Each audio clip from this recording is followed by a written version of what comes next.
Red and blue lights pulsed across my driveway in a chaotic dance, washing over the glossy surface of my Lamborghini like a storm. Just a few feet away, 17-year-old Kyle Higgins was being handcuffed.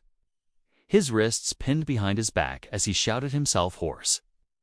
His voice cracked with indignation as he bellowed about his rights, how his mother would sue everyone in sight, and how the officers would lose their jobs for daring to touch him.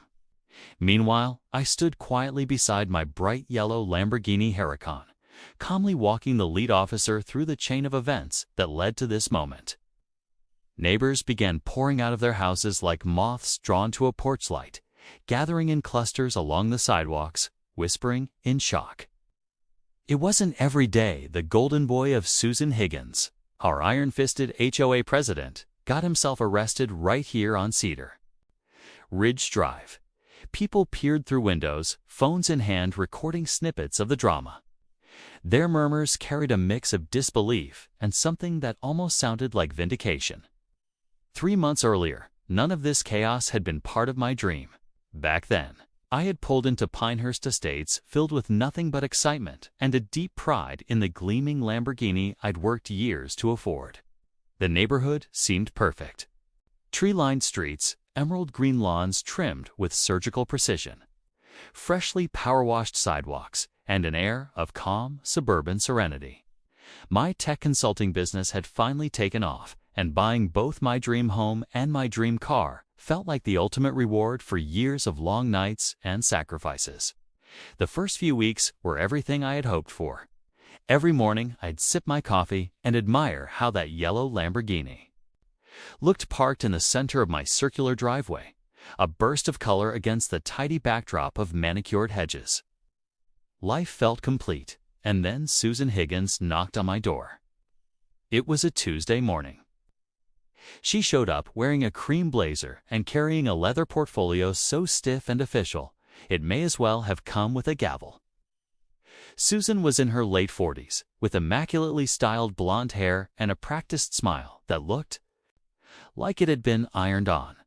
She introduced herself as the HOA president with all the warmth of a tax audit, her gaze never straying far from my car. She made a few polite remarks about how the Lamborghini was quite a statement piece in a quiet community like ours. Then came the suggestion, thinly veiled as neighborly advice, that perhaps I should consider keeping it in my garage to maintain the neighborhood's aesthetic. I remember closing the door that morning with an uneasy laugh, not realizing it was the opening shot of a war I never asked for. What started as subtle disapproval escalated fast.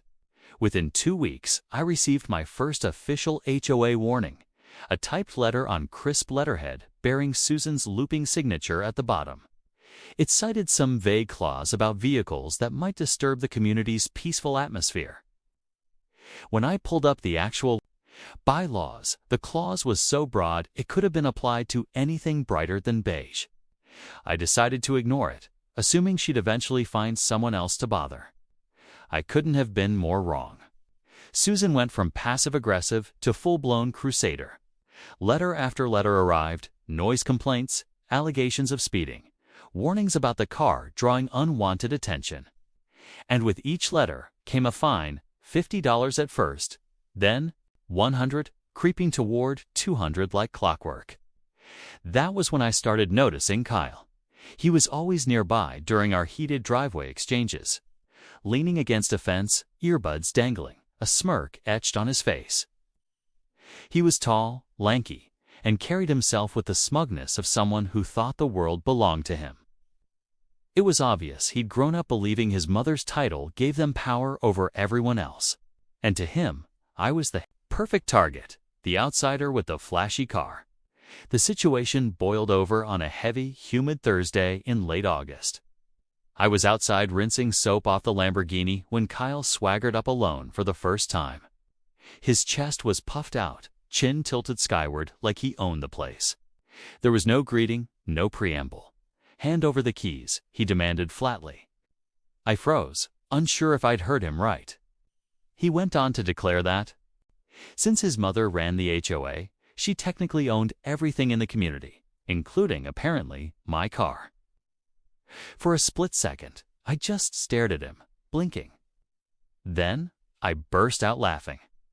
I explained slowly and clearly that being HOA president didn't give anyone legal ownership over residents' personal property. Kyle's face flushed bright red, his jaw tightening as my laughter echoed down the street. His hands balled into fists as he shouted that I'd regret ever disrespecting his family. In that moment, I didn't know it yet. But this wasn't just some brat throwing a tantrum. It was the spark that would set everything else on fire. Kyle stormed off toward his house. But not before spinning on his heel and yelling back at me, his face twisted in teenage fury. "You have no idea what my mom can do when someone crosses her," he screamed, the words echoing down the quiet street. The threat hung in the humid night air long after he disappeared behind his front door. At 2:30 a.m. that same night, a faint scraping noise outside snapped me out of sleep. Living alone had made me hypersensitive to sounds like that. My pulse spiked immediately. I grabbed my phone, heart thudding in my chest, and pulled up the security camera feed I'd installed precisely because of Susan's endless harassment. The image on the screen sent an icy wave through me. Kyle was crouched beside my Lamborghini, a crowbar in one hand and a screwdriver in the other, fumbling with the handle like he was cracking open a safe. He was clumsy but determined. And under the dim streetlight, I could see fresh scratches forming along the door where he'd been prying. My hands trembled as I dialed 911 and whispered to the dispatcher that someone was trying to steal my car. "Units are on the way," she assured me. "Stay inside and keep eyes on him if you can." I watched through the cameras as Kyle grew more frantic with every passing second. The Lamborghini's advanced security system wasn't giving in, and frustration began to twist his face.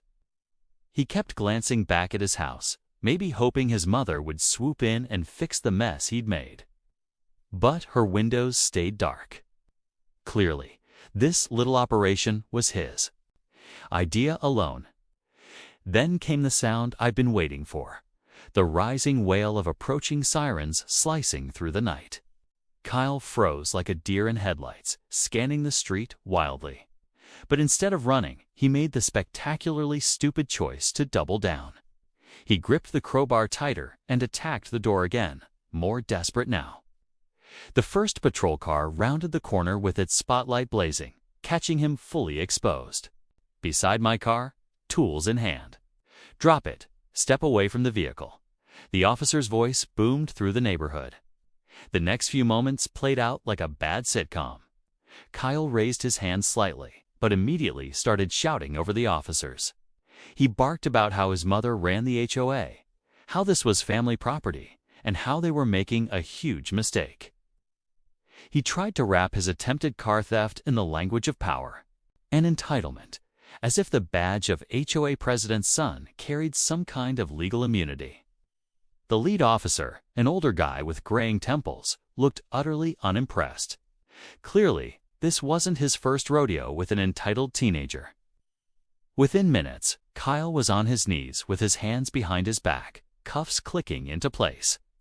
I stepped outside, staying behind the line they marked out, and handed over the live camera footage. That captured the whole thing.